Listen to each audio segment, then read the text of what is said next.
Hello friends, welcome back to जैस academy. कैसे हैं सभी लोग? उम्मीद करती हूँ सभी लोग बहुत अच्छे होंगे और अपनी तैयारी बेहतर कर रहे होंगे।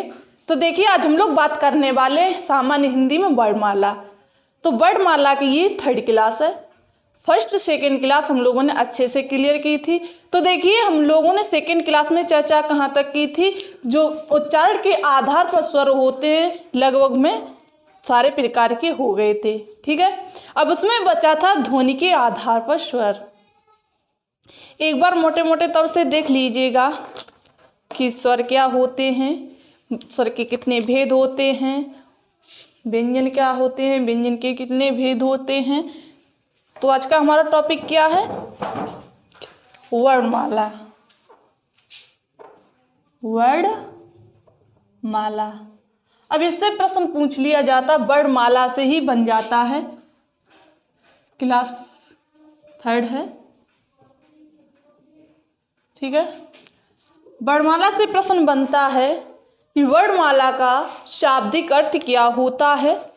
तो वर्णमाला का शाब्दिक अर्थ होता है व्यवस्थित श्रृंखला।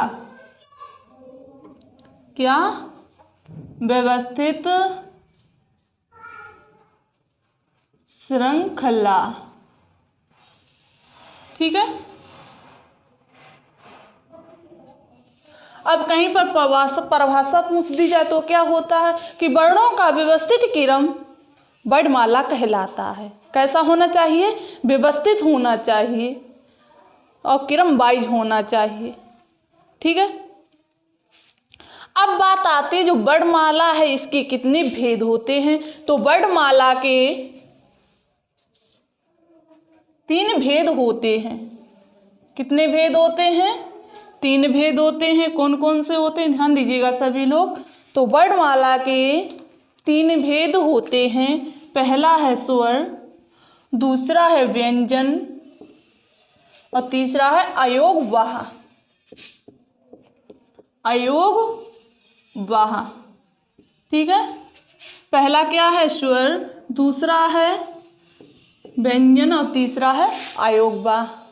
ठीक है। अब देखिए, इसमें जो स्वर हैं इसके कितने भेद हैं? ये सबसे पहले हम जाने स्वर होता क्या, यानी जो स्वतंत्र रूप से लिखे या बोले जाते हैं उन्हें हम क्या कहते हैं? उन्हें हम स्वर कहते हैं। यानी कि जिनका उच्चारण स्वतंत्र रूप से किया जाता है, बिना किसी अन्य की सहायता से किया जाता है, उसे हम क्या कहते हैं? स्वर कहते हैं। क्लियर हो गई इतनी बात? अब आइए इसके प्रकारों पर। स्वर के कितने प्रकार होते हैं? तो एक बार सभी लोग कमेंट कीजिएगा, स्वर के कितने प्रकार होते हैं? स्वर के 2 प्रकार होते हैं। कितने होते हैं? 2 प्रकार होते हैं। पहला और दूसरा। पहला है लघु या मूल या हिरस्य स्वर। ठीक है। इसे लघु भी बोलते हैं, मूल भी बोलते हैं और हिरस्य भी बोलते हैं। ठीक है, पहला प्रकार। और दूसरा है इसमें दीर्घ स्वर। क्या? दीर्घ स्वर। इनको हम लोग और क्या किस नाम से जानते हैं? गुरु स्वर और संयुक्त स्वर। किस नाम से जानते हैं? संयुक्त स्वर। इतनी बात क्लियर हो गई। अब देखिएगा, इसमें लघु स्वर कौन होते हैं और दीर्घ स्वर कौन कौन से होते हैं। सबसे पहले आप लोग कमेंट कीजिएगा, जो हमारी हिंदी वर्णमाला है इसमें स्वर की मुख्य कितनी संख्या होती है? हिंदी वर्णमाला में स्वर कितने होते हैं? एक बार सभी लोग कमेंट कीजिएगा, कितने होते हैं? 11। बहुत अच्छे। टोटल स्वर कितने होते हैं? तो टोटल स्वर होते हैं 11। इनको 2 भागों में विभाजित किया गया है। वो कौन कौन से 2 भाग हैं? पहला है लघु मूल हिरस्य स्वर और दूसरा है दीर्घ गुरु और संयुक्त। इन्हीं को हम लोग बोलते हैं संधि स्वर। ठीक है, इतनी बात क्लियर हो गई। अब देखिए इसमें जो लघु स्वर हैं वो कौन कौन से हैं? लघु आ, लघु ई और लघु ऊ और री। री भी इसके अंतर्गत आ जाता है। ठीक है, ये तो हो गए हमारे मूल स्वर। और ये है संयुक्त दीर्घ स्वर या संयुक्त स्वर। इसमें देखिएगा प्रश्न पूछा जाता है कि दीर्घ स्वरों की संख्या कितनी होती है। तो एक बार सभी लोग कमेंट कीजिएगा, दीर्घ स्वर की संख्या कितनी होती है? दीर्घ आ, दीर्घ ई, दीर्घ ऊ, ए, ऐ, ओ, औ। अब देख लीजिएगा कितनी हो गई? 1 2 3 4 5 6 7। तो इनमें से दीर्घ स्वर की संख्या कितनी है? 7। अगर इसमें पूछा जाए कि मुख्य रूप से निम्न में से दीर्घ स्वर को छांटिए, तो इसमें मुख्य रूप से दीर्घ स्वर कौन से हैं? तो इसमें मुख्य रूप से हो जाएंगे दीर्घ आ, दीर्घ ई और दीर्घ ऊ। ये मूल रूप से हैं। अब ये वाले जो हैं ए, ऐ, ओ और औ, ये कैसे स्वर हैं? ये चारों हैं संयुक्त स्वर। यानी कि जो संयुक्त स्वर हैं इन स्वरों से और इनसे मिलकर बनते हैं। ठीक है, कौन से स्वर? ए, ऐ, ओ, औ। ठीक है, अब पूछा जाए कि निम्न में से दीर्घ स्वरों की संख्या कितनी होती है, तो कितनी हो जाएगी? तो हो जाएगी 3।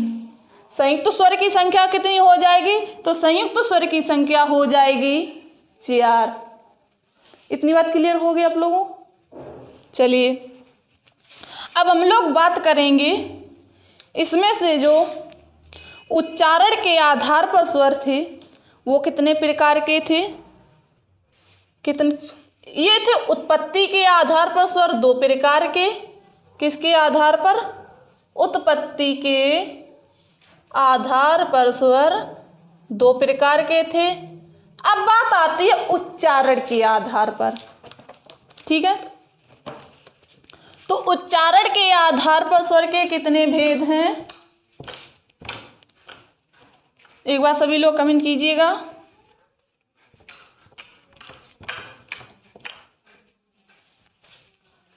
किसके आधार पर? उच्चारण के आधार पर स्वर के कितने भेद हैं? तो उच्चारण के आधार पर देखा जाए तो स्वर के 3 भेद होते हैं। किसके आधार पर? उच्चारण के आधार पर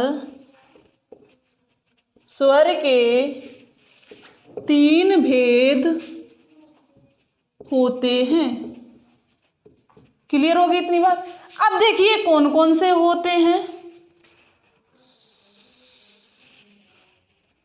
ध्यान दीजिएगा सभी लोग। आप लोगों को सिर्फ अच्छे से समझना है, ध्यान से। ठीक है, अब इसमें देखिए उच्चारण के आधार पर पहला कौन सा प्रकार है? तो पहला इसमें जिह्वा के आधार पर स्वर। किसके आधार पर? जिह्वा के आधार पर स्वर। जब उच्चारण करते हैं जिह्वा के आधार पर कौन कौन से स्वर किस प्रकार से उच्चारित होते हैं बोलते समय। ठीक है, और दूसरा है इसमें मुखाकृति के आधार पर स्वर। मुखाकृति के आधार पर स्वर।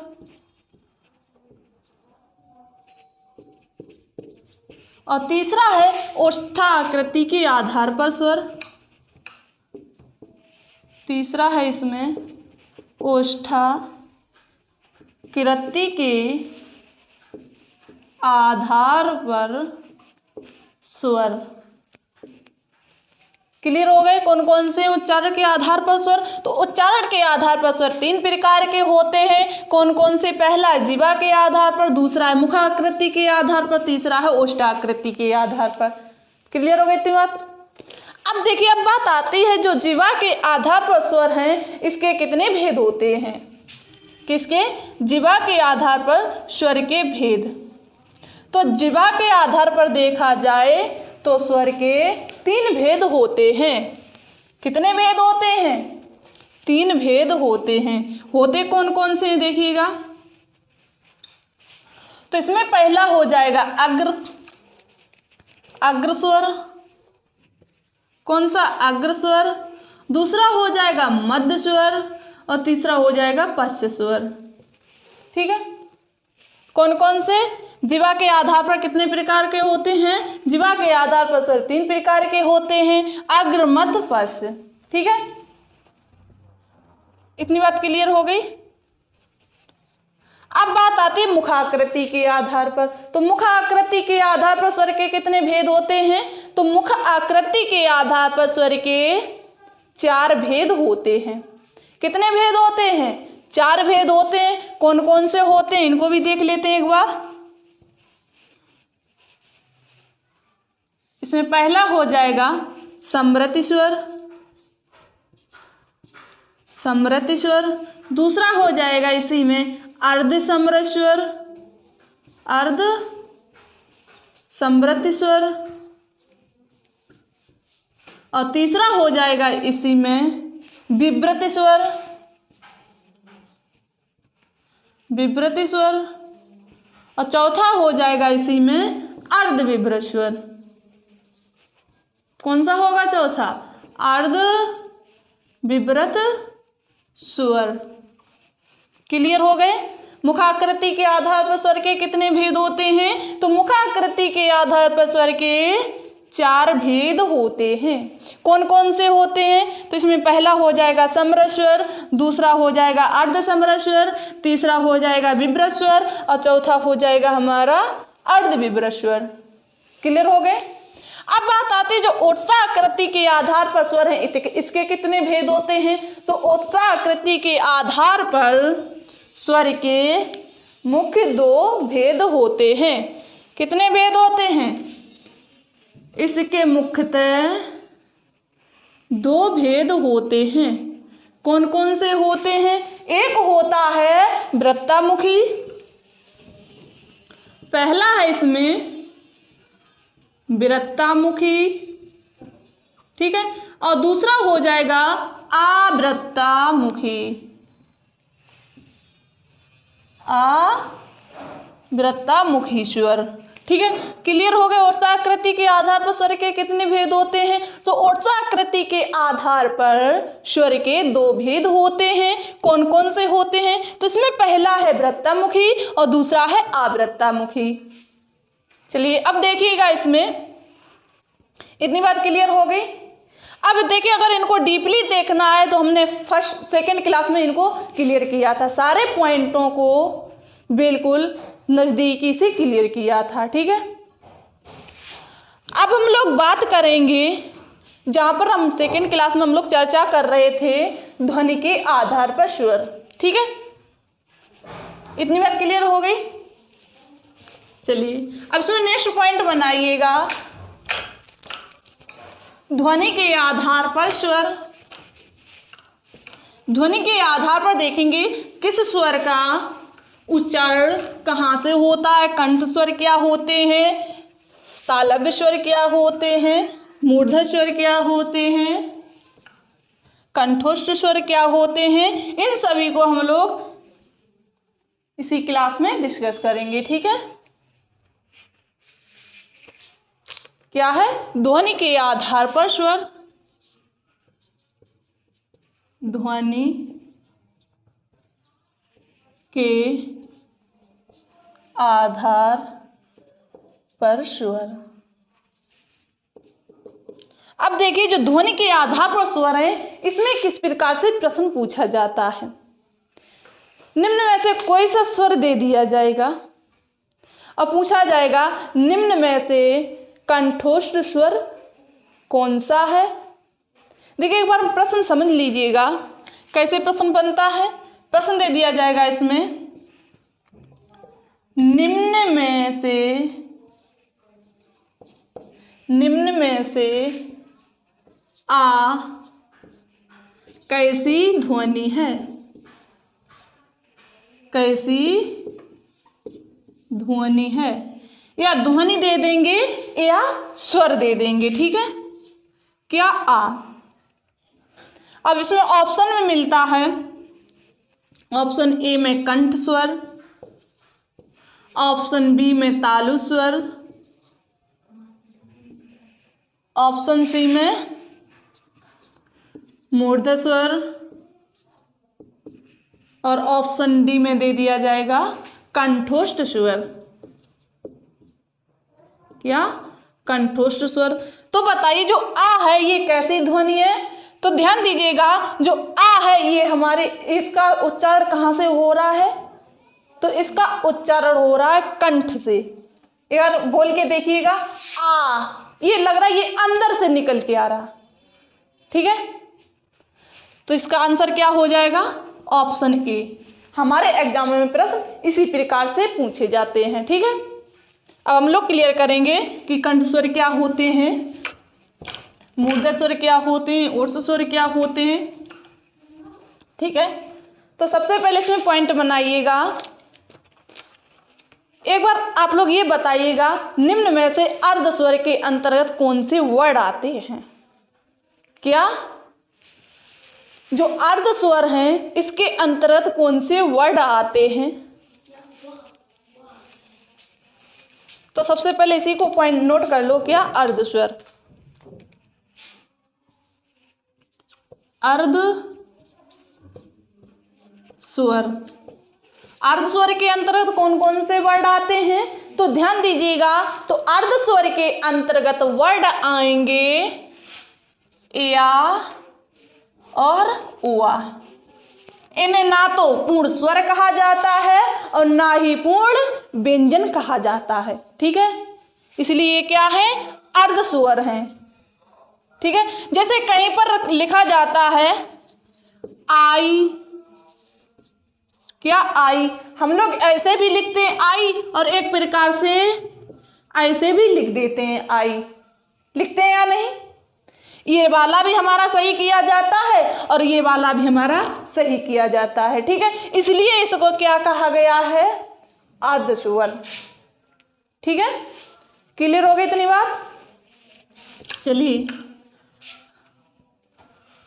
अब आप लोग नोट कीजिएगा, इसमें कंठ स्वर दूसरा है, कंठ क्या है? कंठ स्वर। तो कंठ स्वर के अंतर्गत कौन सा वर्ड आएगा? तो कंठ स्वर के अंतर्गत आएंगे आ। बोल के देखिए, हमें इनमें कोई याद करने की जरूरत नहीं होगी, अपने आप से ये पता चले इनका उच्चारण कहाँ से हो रहा है, ये ध्वनि कहाँ से निकल रही है ना। तो बोलिए हमारे साथ, कंठ स्वर आ। ये कहाँ से उच्चारित हो रहे हैं? कंठ से। ये लग रहा है ये दोनों अंदर से निकल के आ रहे हैं, आ। हमारा कंठ आपस में स्पर्श हो रहा है, ठीक है। क्लियर हो गए? तो कंठ स्वर में आ जाएंगे लघुआ और दीर्घा, ठीक है। अब बात आती है तालु स्वर। किसकी? तालु स्वर कौन से होते हैं? तालु स्वर।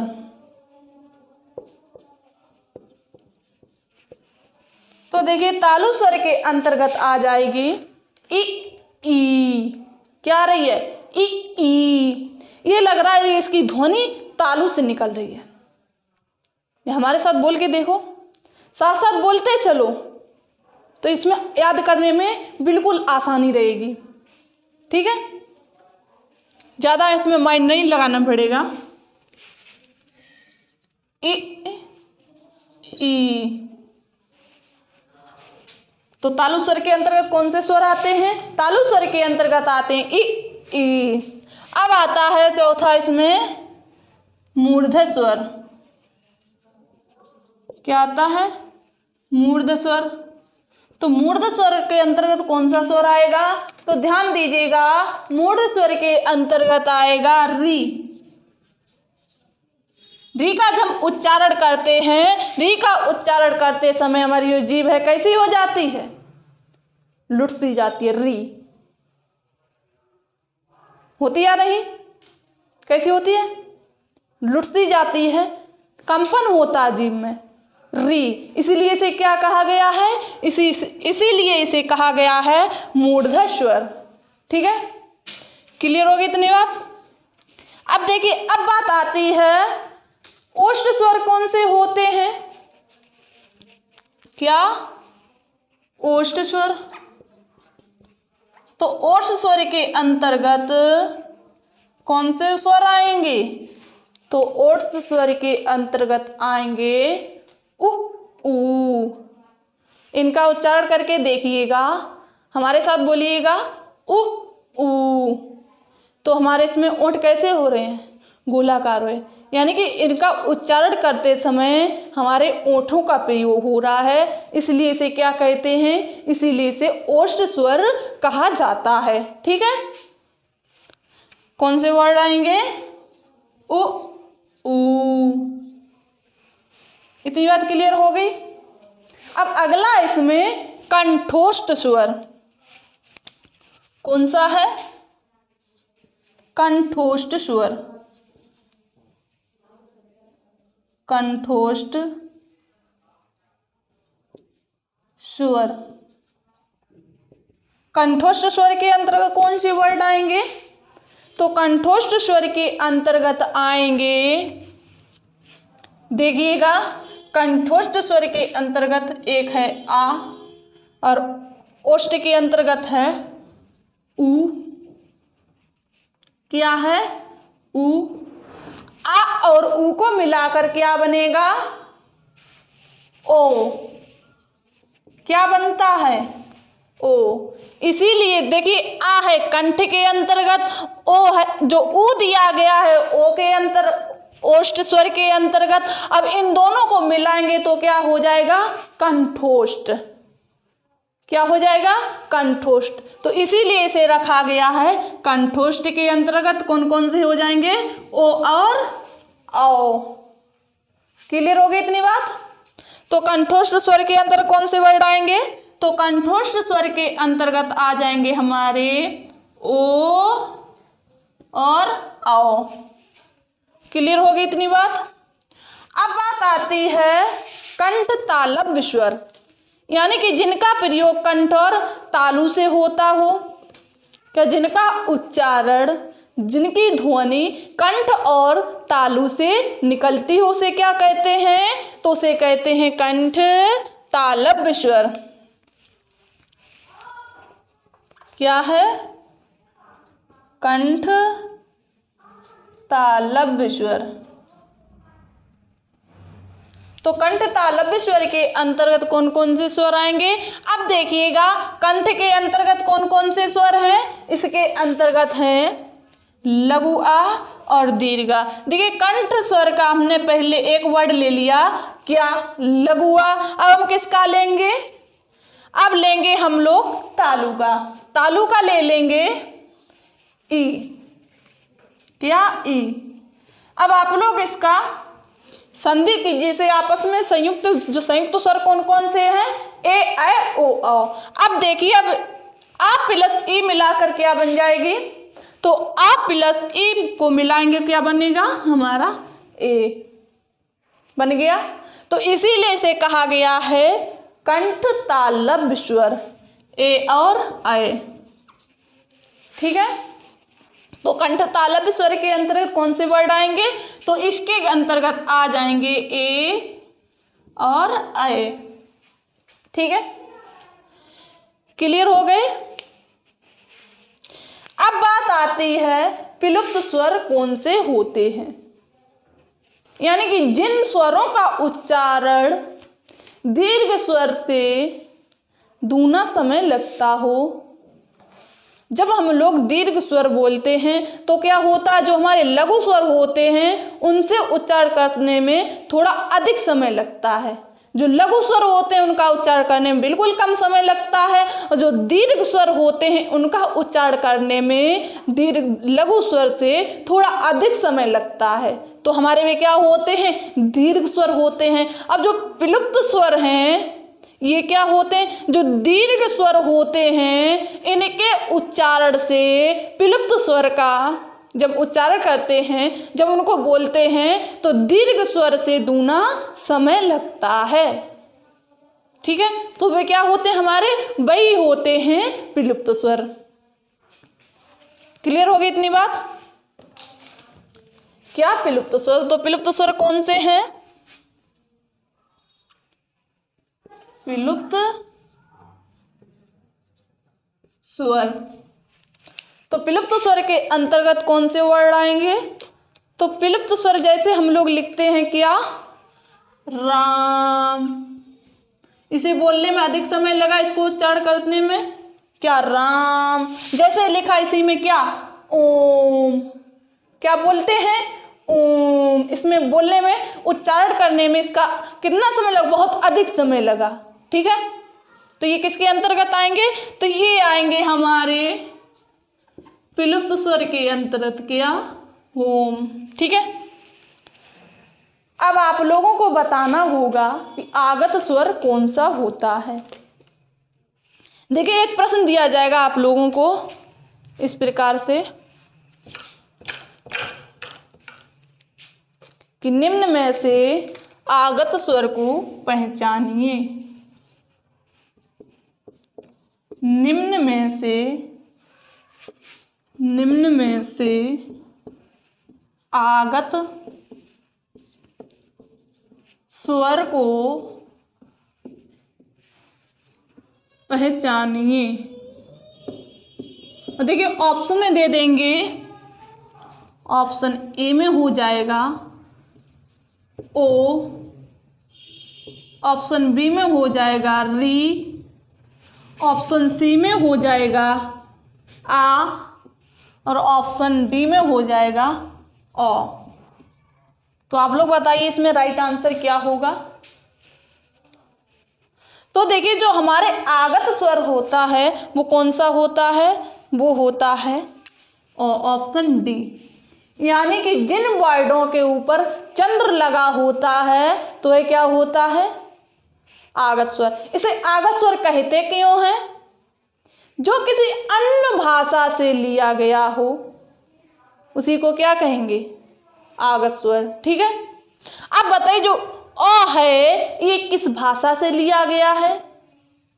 तो ये लिया गया है अंग्रेजी भाषा से। अगर इसकी लिपि पूछा जाए निम्न में से आगत स्वर किस लिपि से लिया गया है, तो आगत स्वर किस लिपि से लिया गया है? तो उसकी लिपि हो जाएगी रोमन। क्यों? अंग्रेजी की क्या लिपि, अंग्रेजी भाषा की लिपि क्या होती है? तो अंग्रेजी भाषा की लिपि होती है रोमन। क्लियर होगी इतनी बात? चलिए, अब जान लिया कि आगत स्वर क्या कौन सा होता है। ठीक है, रीन लगा के नहीं आ जाना। री कौन सा स्वर है? ये हमने आप लोगों को अभी बताया था, ये है मूर्धन्य स्वर। ठीक है, चलिए अब बताइए इसमें कौन सा आगत स्वर कौन सा होगा? तो आगत स्वर हो जाएगा, नोट कीजिएगा इसमें, आगत स्वर। आगत स्वर हो जाएगा किसी वर्ड के ऊपर चंद्र लगा हो। जैसे हम लोग लिखते हैं क्या? डॉक्टर। क्या लिखते हैं? डॉक्टर लिखते हैं तो उसके ऊपर क्या लगा देते हैं? चंद्र लगा देते हैं। अगर इसके ऊपर बिंदु लगी होगी, चंद्र बिंदु, तो ये हमारा क्या हो जाएगा? गलत हो जाएगा। ठीक है, तो ये आगत स्वर नहीं रहेगा। जैसे हम इसी में लिखते हैं क्या? ऑफ। ये भी क्या है? इसमें भी किसका प्रयोग हुआ है? आगत स्वर का। क्लियर हो गई इतनी बात? उम्मीद करती हूँ आप लोगों की ये सारी चीजें अच्छे से क्लियर हो गई होंगी, अच्छे से समझ में आई होंगी। तो एक बार सभी लोग जितने भी साथी इस क्लास में जुड़े हुए हैं तो सभी लोग एक बार क्लास को शेयर कर दें ताकि इसमें अन्य लोग भी जुड़ सकें। फिर हम लोग इसी में पढ़ेंगे व्यंजन। तो आज हम लोग स्टार्ट करने वाले हैं व्यंजन को। देखिए, स्वर हमारे सारे क्लियर हो गए हैं। हमने आप लोगों को स्वर बहुत अच्छे से क्लियर कराए हैं, पॉइंट वाइज पॉइंट। देखिए स्वर से कहीं से भी प्रश्न आएगा, अगर आप लोगों ने मेरी क्लास को अच्छे से पढ़ा है तो एक भी प्रश्न नहीं छूटने वाला है, क्योंकि हमने बिल्कुल डीपली से पढ़ाया है, पॉइंट वाइज पॉइंट। ठीक है, अगर जिस किसी ने हमारे